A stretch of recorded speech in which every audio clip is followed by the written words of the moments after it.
Hey everyone, welcome back to the channel. Today we're talking about the S&P 500, a popular index that many investors use to diversify their portfolios. Is investing in this index a good idea, or should you be looking at other avenues? The S&P 500 includes 500 of the largest publicly traded companies in the U.S., covering a whopping 80% of the U.S. stock market. That's a lot of money invested in companies that represent the U.S. economy. Historically, the S&P 500 has delivered impressive returns, with an average annual return of 10.7% since 1957. That's a pretty solid track record, isn't it?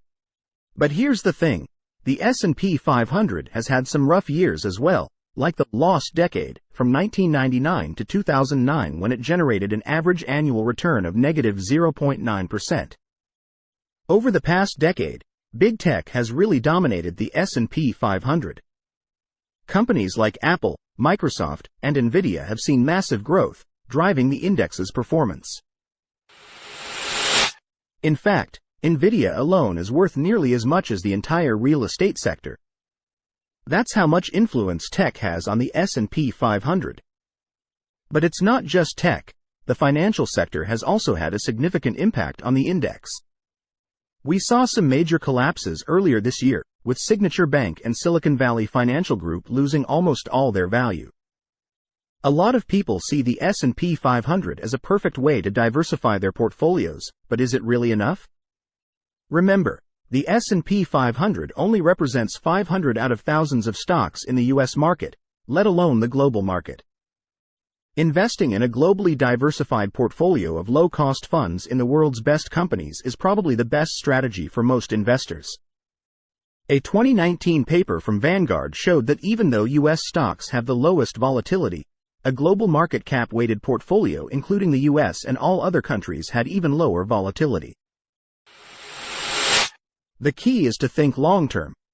AQR's 2011 paper showed that while short-term market downturns can be driven by investors' emotions, longer-term results are more closely tied to the economic performance of different countries. The U.S. stock market currently makes up about 60% of the global market cap, but that's not always been the case. Japan was the dominant force back in 1989, and things could change again in the future. No discussion about investing in the S&P 500 is complete without talking about valuations. Current valuations are a good indicator of future returns, and they're not looking great.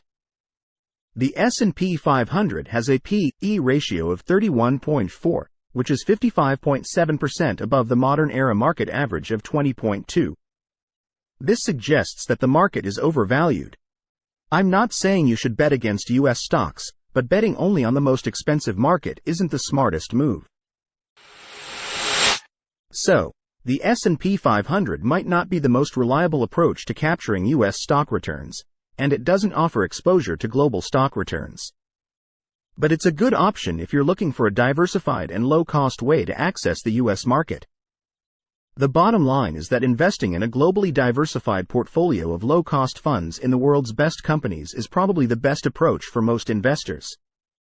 Remember, there are plenty of other indexes out there that you can consider, and you don't need to limit yourself to the S&P 500.